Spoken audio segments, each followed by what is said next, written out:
In this video, I'm gonna show you exactly why you don't have the lead cost you want, why you're still getting students to show up without parents to calls, why you're experiencing a lot of no-shows, or even if you're getting people on a call and they seem serious, but for some reason, nobody actually converts when they come from your ads. And of course, I'll also show you exactly how to fix all of those. Why most tutor ads don't work. So here are the 4 most likely reasons why your ads are currently not working. Number 1, you're most likely targeting the wrong audience. Most likely you're going after kids. Even if not intentionally, the way your ads are positioned with your scripts, your ad copy, and everything in between, even stuff after that like the VSL, your landing page, that stuff is probably targeted towards kids and you're not actually getting to parents, and most likely you're not using age restrictions. You probably have vague messaging. If you are still running ads that are saying I do math tutoring or I can tutor grade 7 English, that is way too vague, which means that your ads are going to reach the wrong people. Let's say that you're saying that you're tutoring English, right? You might be aiming for a year 7 child that is struggling with a specific exam, but you're probably still going to get prospects that are interested in business English. So this is a huge issue. And you also probably don't have a dialed-in offer, which will inevitably lead to people not trusting you as much. And most importantly, none of them will convert because your offer is generic. It seems like it's commoditized and people will often just try to find a cheaper solution and go with the cheaper option. And trust me, there is always a cheaper option. And this one actually does happen a lot, especially with tutors I talk to, because a lot of you guys can actually get like cheap leads and stuff, but the leads are just totally unqualified. And there's a lot of stuff that you can do within the ads manager that you probably don't know about, which I will be talking in this video on exactly how you can properly qualify these people to make sure that who you end up speaking to is your exact perfect buyer avatar. Here's the exact formula that we're currently using for high quality, low cost leads. And the first thing is we need to laser focus your targeting. We want to first of all run ads to parents, right? But this should be obvious. So how do we actually do that? Well, we want to make sure that these people are aged 35 to 54, and we want to make sure to actually select that within the ads manager, right? So just go to age range and select 35 to 55. If you are leaving the age range open, you're basically wasting your money on ads going to 18-year-olds and 75-year-olds, right? And there's really no reason you should be doing that. So again, select the age range 35 to 55. Secondly, we want to use interest layers like standardized tests, parenting, or other educational specific filters that you know of. And we also want to make sure that your market callout is good, because it doesn't really matter what we do in the settings. If your ad isn't appealing and it doesn't clearly connect with the parents that you want on a call, they're never going to click on it. So we want to make sure that you clearly state who this ad is for, right? And it's as simple as if your child is struggling with insert whatever exam, subject, or whatever you're tutoring, then we will, and then tell them what results you're gonna get, right? So again, the first thing we wanna do is clearly define who this ad is for. This will also help Facebook realize that, hey, people who don't have kids that are currently taking the SAT are clicking off this ad, and it's just gonna stop showing this ad to people who don't have kids who are struggling with the SAT, right? If you're teaching the SAT, of course. And we also want to make sure that your offer itself is optimized and you actually have a guarantee, because we're going to be using the guarantee within the first 3 seconds of the ad. Now, I already talked a lot on exactly how you can craft a conditional guarantee, so I'm not going to go too much into detail exactly how to do that. But let's say you have a guarantee. If you do, we can use a statement like this, right? If your child is struggling with the SATs, then we will help them get a 1500 on the SAT. You can use a market call out like this. So if you have a guarantee, you can use a call out like this. If your child is struggling preparing for the SAT, then we will guarantee them a 1500 on the SAT in 8 weeks, or you get your money back. Now, if a parent that has a child that is struggling with SAT actually hears this stuff, they're immediately gonna be hooked on the ad. They're gonna watch it all the way. They're gonna click on it and potentially book a call. After you told them your offer statement, it's also good that you talk about your process and credibility, right? So do the market call out, state your offer, state your guarantee, but then actually do spend like 20 or 30 seconds going over what your process is, how you're different, and how you can actually promise such a bold result. This will just make you seem way more legit, and it's not just some, online scammer who's promising them the world, but you're actually explaining exactly how you do this type of stuff. And obviously, at the end of the ad, you want to have a CTA so that they actually click on the ad and potentially book a call, right? You just need to tell them that they should do something after they're done watching the ad. Second thing is we need to laser focus your targeting, which I already talked about, age ranges and interests. Third thing, you want to have clear outcome-based messaging. Again, you want to position yourself as the specialist and you want to solve an urgent problem, because it doesn't matter how good your guarantee is if, let's just say, you're guaranteeing them a 1500 within a week, right? If we take away the 1500 that's attached to the SAT and you're solving something completely different that nobody cares about, it doesn't really matter that the outcome is guaranteed because nobody wants the outcome. Hopefully that makes sense.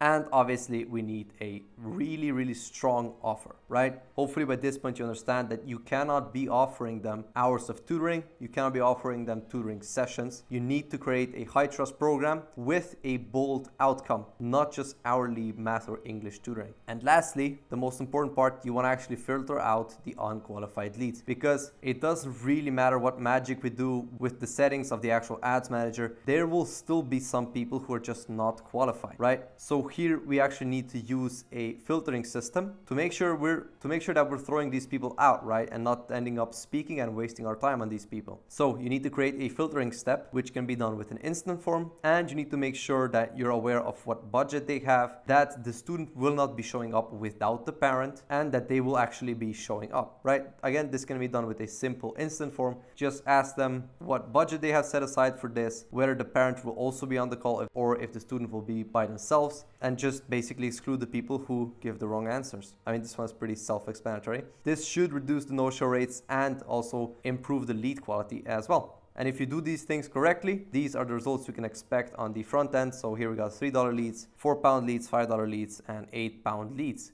And obviously these need to be hyper qualified as well. So we're getting leads and we're hopefully also getting calls. Now, we always want to optimize for cheap and quality calls, because ultimately the cost per lead is irrelevant as long as we're getting a good cost per call. Now, the first thing we need to do is have an optimized offer. And you've probably heard me say this 3 times throughout this video already. And I'm gonna say it the 4th time again, because this is the most important step. It does not matter what we do in the ads manager. It does not matter what we do in the CRM. If your offer is not appealing, none of this will work, and it does not matter what anyone tells you. Because if your offer doesn't work, it doesn't matter if you're leveraging brand new AI systems, if you're leveraging lead pixels, anything that someone is gonna tell you, none of it's gonna work if your offer is bad. So what the offer will do in this case is it's gonna grab attention because you're actually offering people what they actually deeply want, which will increase the conversion rates and lower the costs to advertise, because people will get hooked easier on the reel, meaning that you will get more views cheaper, meaning you will get more leads cheaper, and ultimately leading to more calls cheaper. So you want to use short, value-driven ad videos, 15 to 45 seconds max. Again, directly call out the parents of the student type. If your child is struggling taking the insert exam here, in 8 to 12 weeks, we will guarantee you this type of score increase. Watch this video. And again, we want to optimize for booked calls, not lead calls. So how do we actually optimize for booked calls? We want to make sure that your funnel is actually optimized for booked calls. And how do you do that? You want to make sure that you're actually building trust with your prospects. You want to make sure to have testimonials on your page. Again, the utilization of guarantees is very, very powerful. And you want your whole offer to be focused on the transformation that they will experience, not just how many hours of tutoring they will receive. And you want to make sure that you're actually leveraging organic content. Although this video is all about ads and how to optimize them, your ads are gonna get a massive, massive boost if you have a good organic social media presence. Why? Because 1, you're gonna get leads for free from the organic. 2, whenever someone books a call with you, whenever someone submits their information, 90% of them are gonna check you out. They're gonna check out your Instagram, maybe your YouTube, probably your Facebook page, your website as well. So if you have a solid organic social media presence, it's just gonna boost the whole system. Even if you're doing Facebook posting or anything, literally every single client acquisition method will get boosted if you have a good social media presence.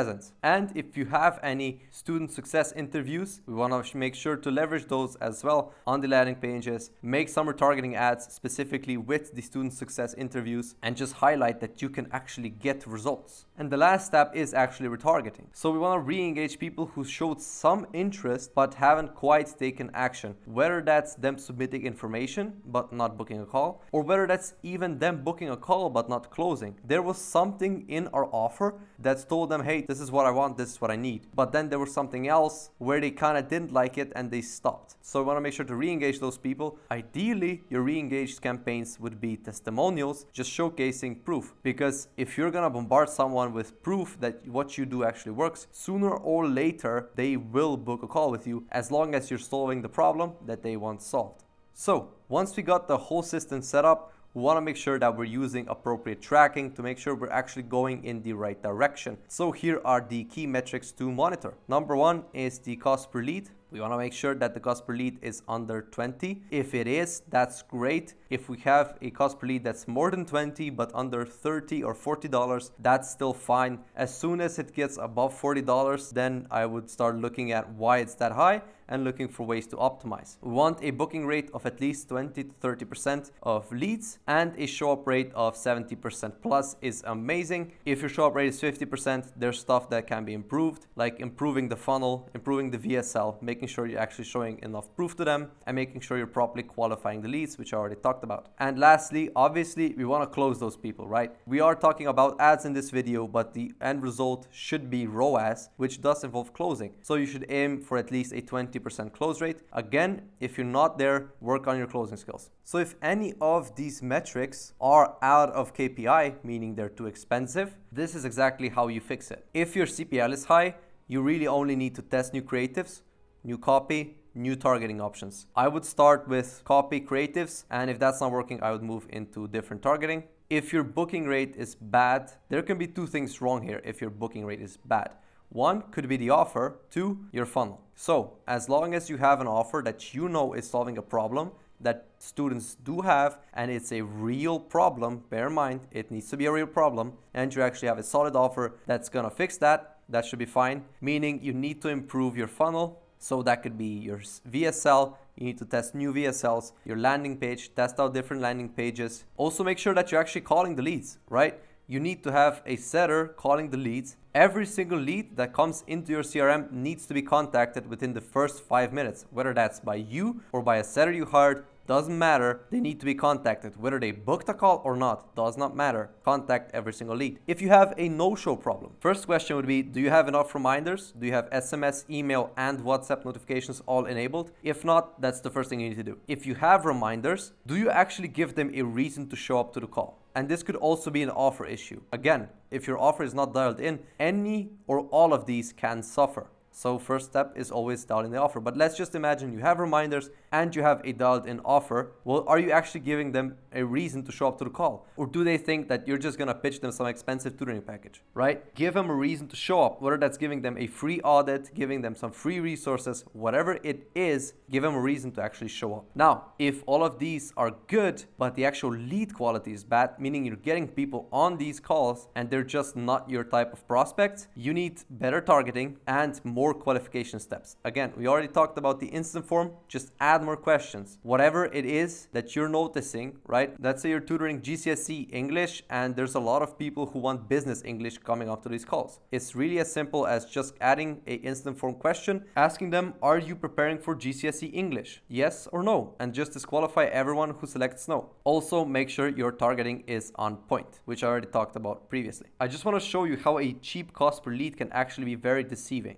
because a lot of people think they have one issue, but it's actually something completely different. So here we have two ad sets, right? Broad and interest. Now on the broad ad set, we actually have a 15 cost per lead and a 56 cost per call, which both of those are fine. On the interest, we have a $18 cost per lead, again fine, $40 cost per call. So slightly better on the calls, slightly worse on the leads. But these two funnels seem very, very similar, and you wouldn't think there's too much of an issue here, right? One's broad, one has specific interest and has better targeting. But once we actually start looking at the ROAS, the difference is very drastic. Why? Well, because one has better targeting and better quality leads. So here on the interest targeting, we're actually seeing a 5, almost a 6 times ROAS. versus on the broad one, we're having a 2x ROAS. Now, most of that is because one, the show up rate is slightly worse on the broad targeting. Two, the closing rate is also worse on the broad targeting, most likely because the leads are worse quality. So again, there's a lot we can actually do inside the ads manager with our ad copy as well to improve not just the show up rates, the lead cost, the call cost, but also the closing rate. So a lot of you might think you have a closing problem, but you're just getting bad leads. And yes, I know a lot of times closers are gonna tell you that you're getting bad leads, where it's really a sales issue, but so this is exactly why it's extremely important that you not only track the cost per leads and cost per calls, you also need to be tracking show up rates, closing rates, and ROAS, because this is how you get the full picture and you're actually able to make an educated decision in terms of which ads should you put more money in. Because if we were to put more money in the broad ad, which has a cheaper lead, we would be getting half the results, versus if we just put more money into the interest ad, which is getting 2 times better ROAS. If you do want this exact tracking system, just shoot me a DM on Instagram and I'll send it over and get back to work.